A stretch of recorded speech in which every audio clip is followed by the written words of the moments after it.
नमस्कार मंडळी, जय शिवराय। आज मी पत्रकार मंगेश आपलं स्वागत करतो। आज आपण ज्या व्यक्तीची मुलाखत घेणार आहेत ती व्यक्ती आहे सुप्रीम कोर्टाच्या जज। होय, सुप्रीम कोर्टाच्या जज बरोबर आज आपण बोलणार आहोत।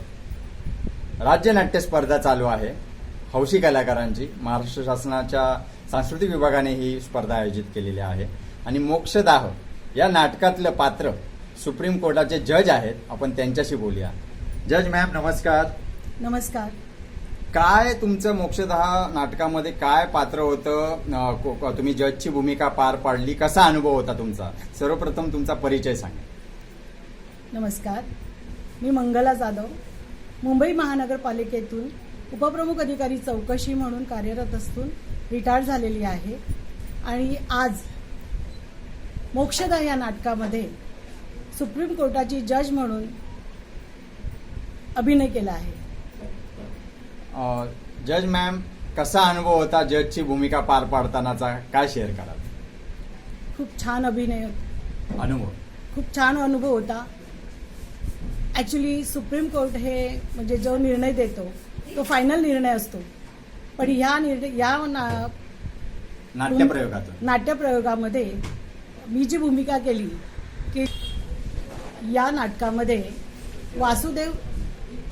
वासुदास हे जे पात्र आहे ते सक्रिय इच्छा मरणासाठी लढत आहे आणि त्याबाबत कायदा व्हावा म्हणून त्यांनी खूप अभ्यास केलेला आहे आणि त्या अभ्यासाचा त्यांची जी सामाजिक जाणीव आहे, सामाजिक जागरूकता आहे, या सगळ्या बाबींचा विचार करून न्यायालयाने काही अटींवर, काही शर्तींवर त्यांना सक्रिय न देता निष्क्रिय इच्छा मरणासाठी मान्यता दिली, पण ती मान्यता त्यांना कबूल नाही आहे, ते त्यांना मान्य नाही आहे।